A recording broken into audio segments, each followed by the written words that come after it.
Hey, welcome back to Fire Emblem 9, but if a single unit dies, I've reset the entire run. Now, you might be wondering to yourself, hey, why on earth is it going at 2 times speed, and why is the background music different? Well, you see, in recording this episode, I committed a little mess up, where the game audio doesn't sound correct. So, in order to circumvent that, I have instead decided to combine 2 chapters. So as my apology, my big YouTuber apology video, I'm going to give you 2 chapters in one episode as a recompense for messing up the recording in this chapter. So we're going to play this at double speed so that we can get through this and you can see it. Because I didn't just want to say, oh, well, audio messed up this chapter, we're skipping it. Because I do some things this chapter, some funny things happen, some strategies happen, and this is also one of my favorite chapters in the game, so I still wanted to talk about it regardless.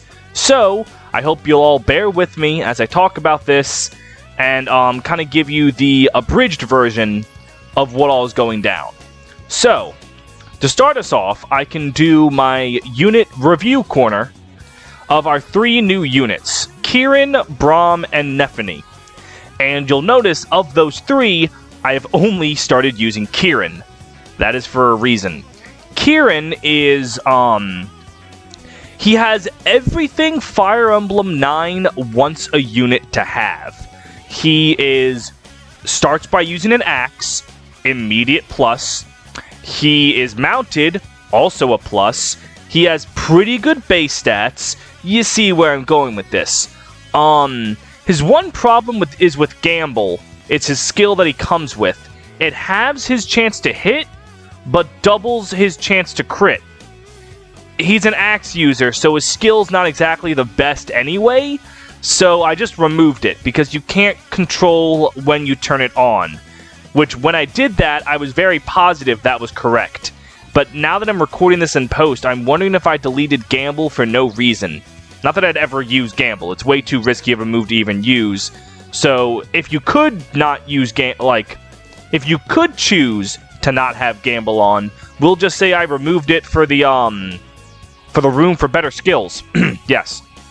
Now, the other unit is Nephne and Braum. Braum is an interesting unit because I don't understand why he exists. In terms of stats and growths, he is literally inferior to Gaytree in every conceivable way. Nothing Gaytree does, or nothing Braum does, is anywhere near as good as Gaytree. Like, all of his stats are just strictly worse. Now you might be thinking, well, you don't have Gaytree anymore, and for a little while, so he's the replacement for Gaytree. There's this chapter, then the next chapter, and then after that we get Gaytree back. So, like, is Braum our Armor Knight for 2 chapters? His base stats aren't really good enough to deal with the Crow's next chapter without some help. And this chapter's about moving quickly. Like, he's not terrible if you try to use him. He'll get good defense. He'll get good strength and health. But you have to understand that you are going to be moving slower in order to use an Armor Knight. I'm okay with that. A lot of people are okay with that. But if we're talking strictly efficiency, Braum is not what you're looking for. He's one of my favorite characters in Tellius, don't get me wrong. I adore Braum. However, can't deny, he isn't that good. And then there's Nephne, a unit that really confuses me. Much like Mia, I don't understand her popularity. She's praised as like, oh, she's such a good unit, Wrath busted, aha. I don't know who needs to hear this. Nephne's fucking garbage in Path of Radiance. Like, she is really bad. She's not the worst weapon to be locked to. I mean, Lance is not the worst. Soldier is not a very good class. I mean, she has the novelty of being the first playable soldier, but that doesn't change the fact that everything she does, other Lance units do better. If I was looking for a good Lance unit, I have Marcia, I have Jill next chapter, I have Oscar, I have Gay Tree. Like, all of them do what Nephne wants to do, but better. Like, yes, I could invest in Nephne, give her bonus XP and some cheese kills, and she will become a pretty good unit. The problem is, I could do that with so many other Lance users and get better results. I could do it with Kieran and then give him Lances when he promotes and get better results. And if people just said she was a good unit, I mean, that'd be one thing. You know, like, I would agree, she's good, but she gets praised as like a 10 out of 10, and she's just not. In Radiant Dawn, it's another story because of how bonus XP works. That's her cheese stats she's not good in. But here, she's just not.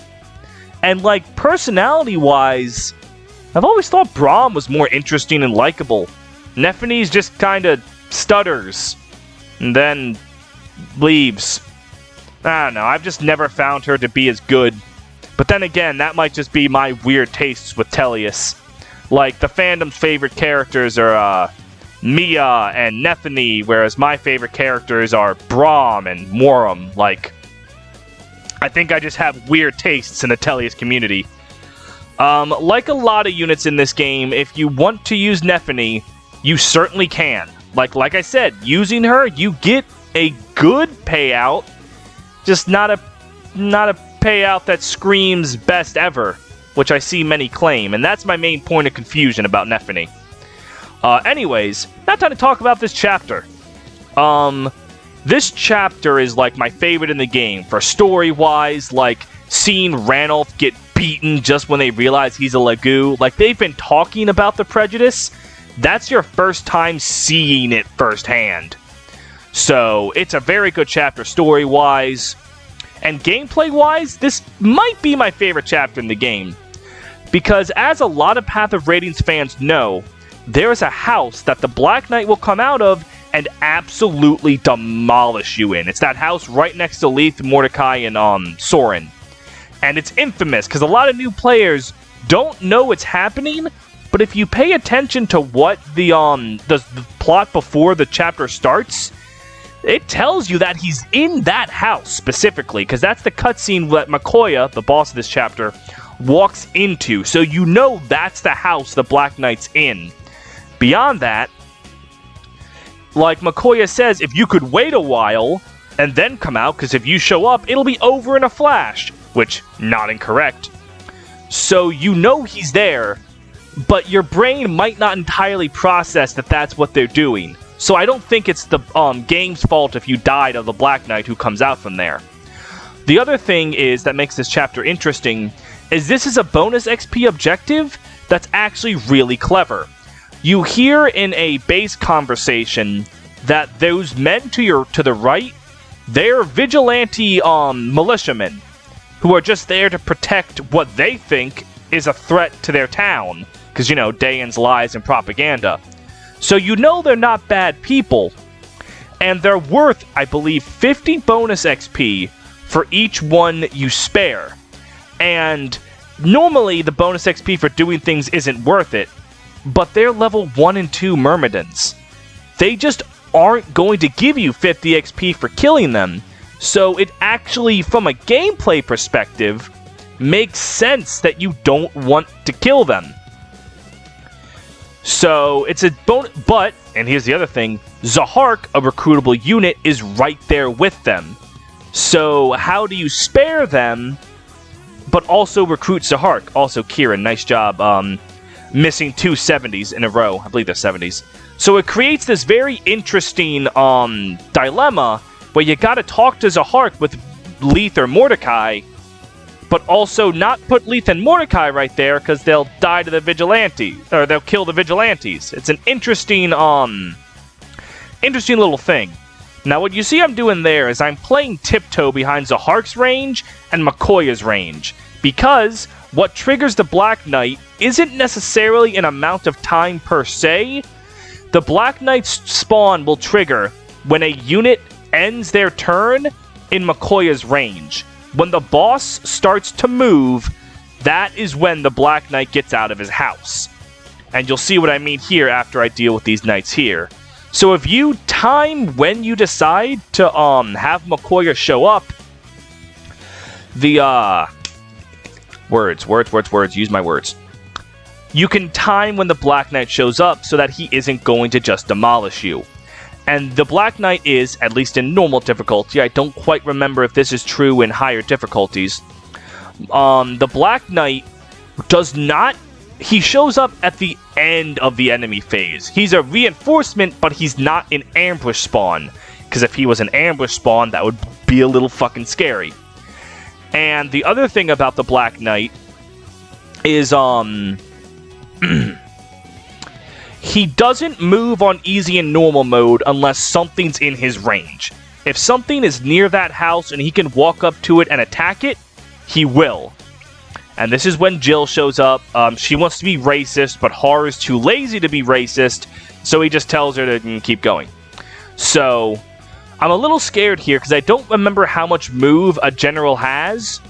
So I'm keeping Leith and Soren and Mordecai out of, more safety than I need to, basically.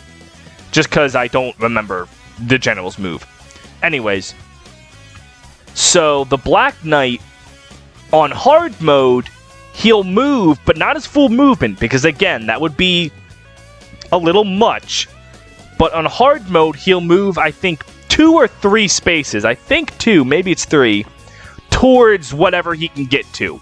Like, if everyone's to the left, he'll move up, but if for some reason everyone's down, he'll start moving down. And so he's a genuine, like... Oh, fuck, that's the Black Knight. And he also does something by existing that I haven't seen this series do as much as I would like.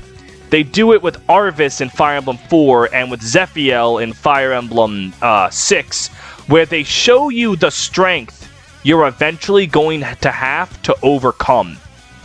Like, by putting the Black Knight here, the game is showing you this is the peak you have to reach. And that is such a cool thing that also Kieran got 2 really bad first level ups for me. After, you know, I praise him as being the best of the 3 prisoner units and he got garbage level ups. You know, classic. So what happens is now you know that's the peak you have to reach. And this is also why it's really cool that the Black Knight shows up again later in chapter 22? 3? 23. No, it's just 24. Whatever the fuck he shows up again. Because that lets you know that he's still this incredible force, but the gap is closed a little bit. Here, not a single one of your units can survive the Black Knight. At all. If he touches anyone, they're dead. When he shows up next, that's still probably true, but 1 or 2 of your units might be strong enough to not instantly die if they see him. So, like, he's still clearly a class above you, but the gap is closed. And then when you finally fight him in Chapter 28, you feel like it's a well-built-up, well-fought fight. Like, you've done something. You've accomplished something. So... I love the implementation of the Black Knight in Path of Radiance. In Radiant Dawn, they do something similar, where they let you control the power of the Black Knight for yourself. And again, you're just like, by the time you have to fight him, you're like, ugh. Which is, I don't know if I like it as much as in this one. It's definitely a clever way to do it, in my opinion. But it's just, the implementation of the Black Knight is so good. I genuinely understand why, at least according to the first Choose Your Legends, which I think is a much fairer judge of popularity. It's a bit outdated, maybe.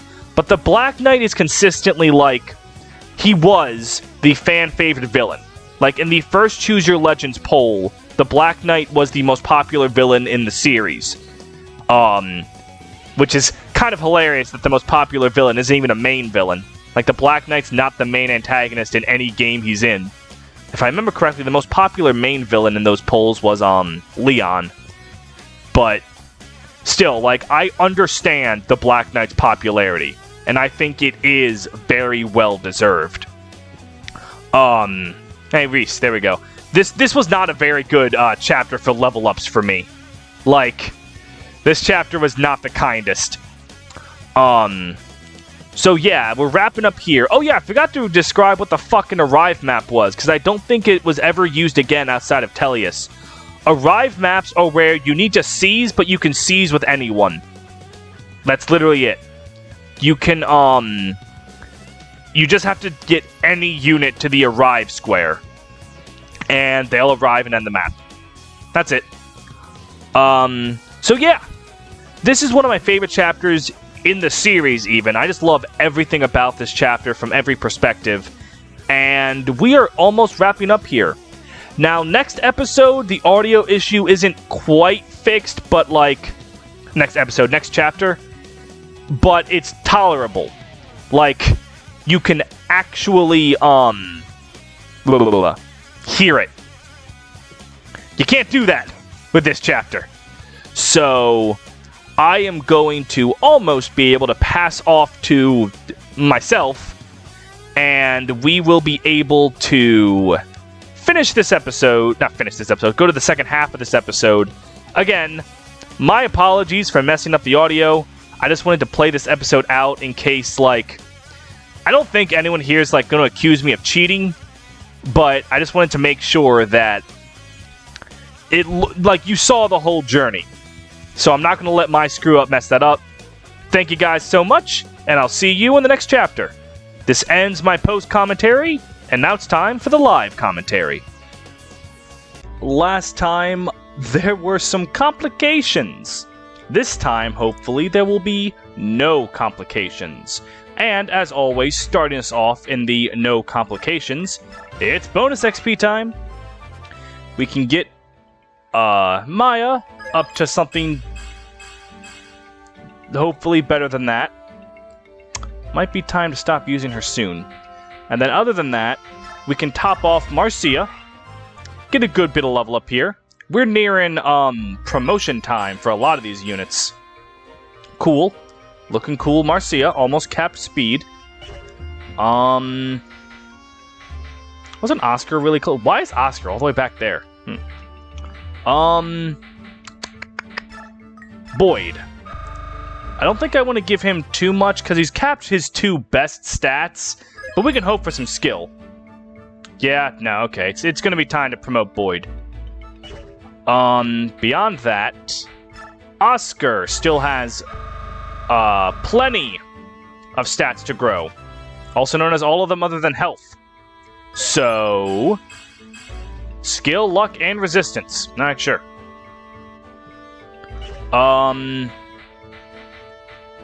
I think I'll give Kieran and Marcia each 1 level, and then save the rest for, Jill, who we're about to get. 15? Alright, some strength and defense.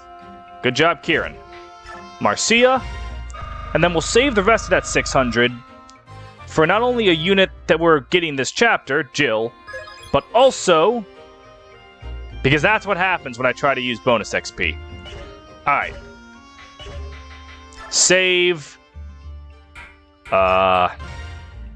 Let us commence with the chapter.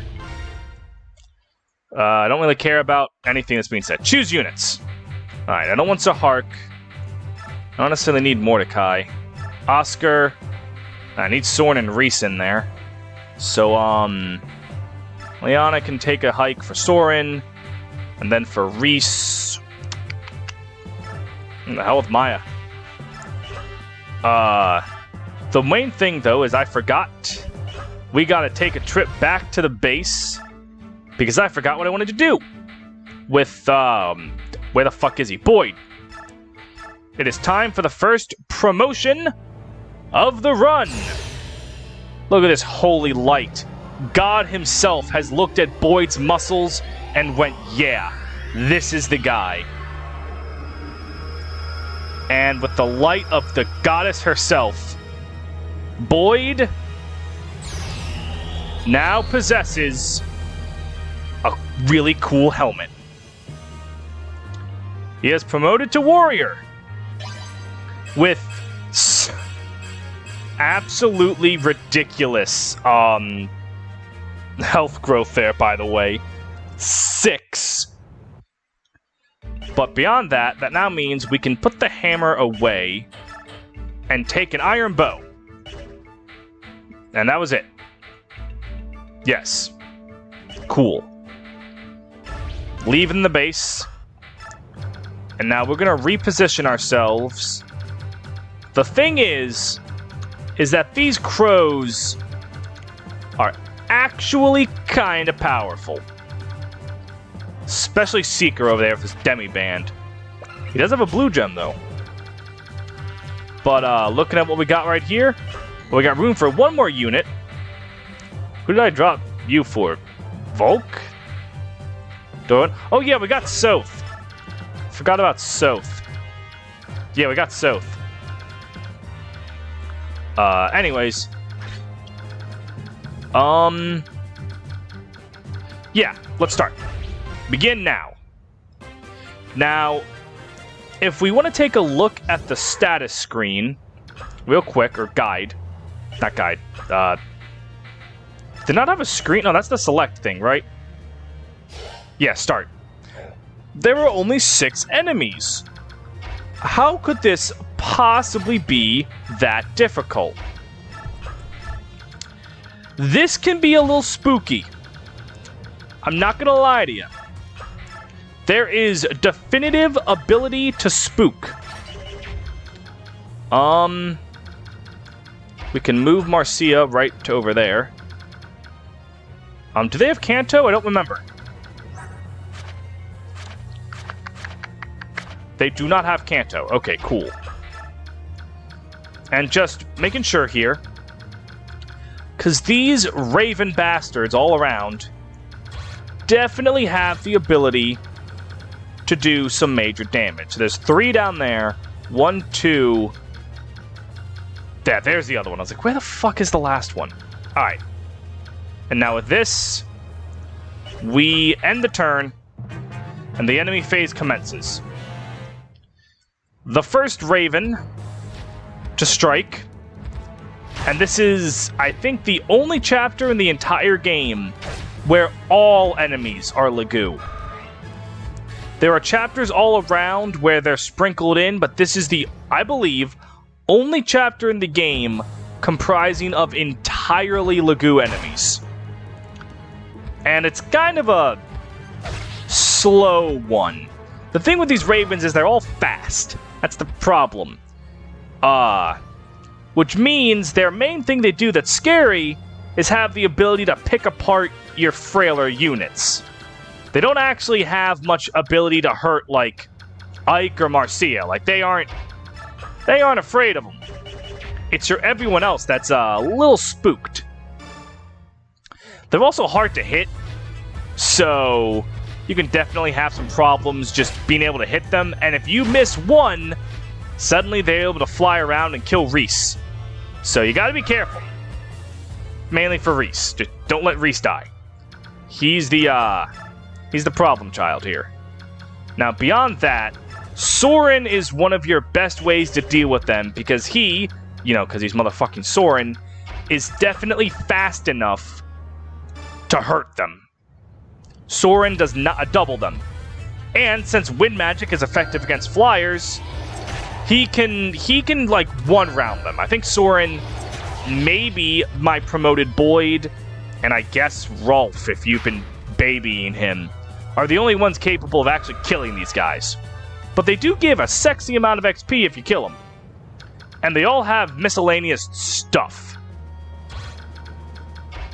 Volk's gonna run up here. Kieran should be able to just axe off. Haha. I didn't even mean for that to be a joke. I'm clever. And just axe off this beak fuck. Or God hates me. What else is new? Good job, Kieran. You have done some disappointing things, I can't deny. However, can that guy reach Soren? He cannot. Alright. Are any of the people here in danger of dying to him? They are not. let's just kill him off. Ike, with his iron sword, will now commit death on that bird. There we go. Nothing says solving racism like killing the enemy. Alright, level up for Ike. Can you get a point of strength, please? You'll get magic before you'll get strength. Alright, cool, Ike. Thank you. Very, very cool of you. Very cash money. Boyd. Just making sure we're looking at... Ah. Good thing I looked at this closer up Raven.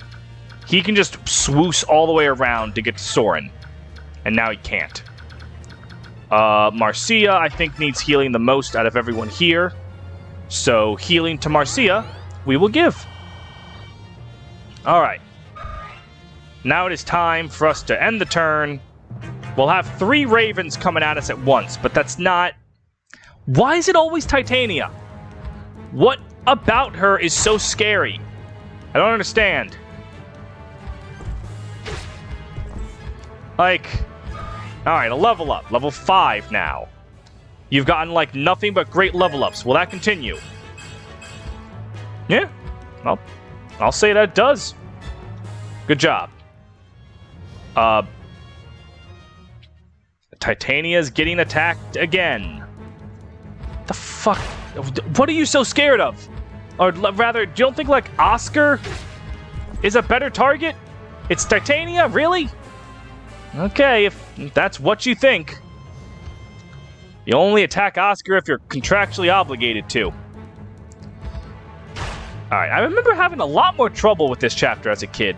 I guess maybe I just didn't realize that you shouldn't leave your weaker units exposed. Alright. And here comes Miss CEO of Racism herself. And that she's going to become riding up. Isn't it just the 4? Yeah, like, we're almost done. Man, I thought this chapter was a lot harder than it actually was. Alright. I'm gonna want to give a kill. Marcia! Can you, if I let you, you'll probably be able to kill one of them. Alright. Oscar is gonna Iron Lance this guy down. And then Kieran, I'm going to attempt to give the kill to. I don't know if I'm actually going to be able to do that, but I'm going to attempt to. Because it'd be really cool if Kieran could contribute. So, Kieran, Mr. Man, please do not miss again. Huh? Can you do that for me? Thank you. I am very proud of you, son. Good job. Nice, nice one. Alright. Coin. Marcia! There we go. Do I need to use that? Can I use the Slim Lance? Yeah, I don't need to waste my, precious penis. Slam! She's hit. Oh no! And there she goes, finishing the job. Good job, Marcia. You are really good at killing birds. This is like the horror movie The Birds, but if the humans were the killers in that movie. Today on Things I Didn't Think I'd Reference, one of the original horror films. Alright. The Dead Meat Show has tainted me. Alright. Well, it's been a little while since we've had an unnecessary crit. You love to see them. Dead. Alright. Woo! We did it! We won! And a level up for Soren. That's what, level 16 for him? Yeah, I was right for once. Defense! That's good. Defense is very, very nice. That coin, kind of a shitty reward, but whatever. I think Kieran needs healing the most, I guess. Does he? Alright. Some health for the K-Man. Some experience for the R-Man. And the end for the Man. I believe Jill goes up. Yeah. What's Jill's level? 8. Alright. Just move Ike. Well, have Reese heal. And then move Ike down so that he can talk to Jill. Easy peasy, piece of pie. Alright. Right there. Well, maybe right there to be safe. Okay. Now, beyond that, she'll go up and talk to him. And we'll just end the turn. That Raven's going to be coming close behind. Yep. She proposes a truce for the sake of racism. And then right there... Who's close to a level? Aren't you? Yeah. Marcia! You can wait right there. And then I guess... Oscar can receive the blessed healing. Hooray. Doodle-a-doo. Reese will get some XP. And we'll just end the turn at that. There's another one. I believe with these guys, this is when Seeker starts to move. I'm fairly certain. Could be wrong, could be wrong. But I'm pretty sure this is when Seeker begins his assault. Alright, well that's cool, Marcia. Very, very, very pog of you. Yeah. This is actually a bit of a scary time. Chiefly because... Like... Actually, I guess that's fine where that is for right now. Seeker's nowhere near being able to attack yet. So, okay, yeah. If we leave everything exactly like it is, just make sure to put someone in front of Soren. Yeah. Okay. So, Marcia. Yeah, gonna bring him down to virtually dead. Which is gonna be really helpful. Ooh, got a level up. Good job, Marcia. Now, can you have, I don't know, like strength and skill? The fuck is with my not magic units leveling magic? Like, seriously. It's a genuine question. What the hell's going on? Alright. Jill, I'm gonna try to give you a kill. If it misses, it's not the end of the world, but I'd really like you to not miss. So, come on, Jill. Be good for me. Yeah! Nice. Okay. That's going to be a nice amount of XP for Jill. Good, good, good. Good, good, good, good, good. Got a secret book. Who needs skill? Excuse me, that desperately. Well, regardless. Reese. Heal up Marcia to full.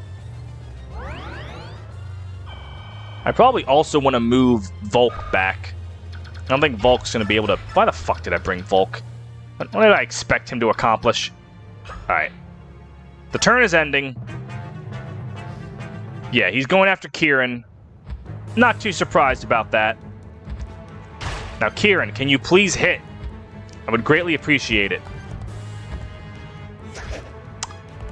I see that is too much for you. Unfortunate. Alright, so Seeker's going to come from there, and you're going to come from there. So what we want to do, actually, is just move everyone back a bit. Soren, unfortunately, is not able to... Alright. What are your odds right here? Alright, 12. We can give you a slim lance by trading from Marcia, and that'll help. Yeah, okay. So Marcia's gonna weaken him. Hopefully weaken does not mean kill. Well, okay. Maybe that's for the better.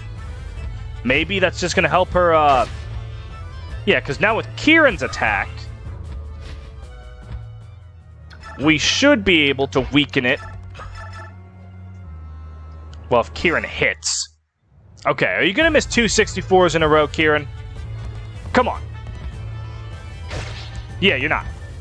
Good boy. Good boy, good boy, good boy. And some XP for the kid on. Wait, alright. So, Jill. If we were to do this... Alright. Let's trade over... Perfect. With the power of the Panais, we should be able to get the kill for Jill, which will result in a level up for Jill, if I'm not mistaken. And Jill has good stats, so hopefully, this is going to be good. So come on, Jill, your first big level up. Okay. Could have used some of that speed right there, but that was still good. It was still good. Now, as for Seeker, Jesus Christ, get Reese the fuck out of there. Anyone here injured? Titania, got it. Alright. So what we need to do is, first of all, heal.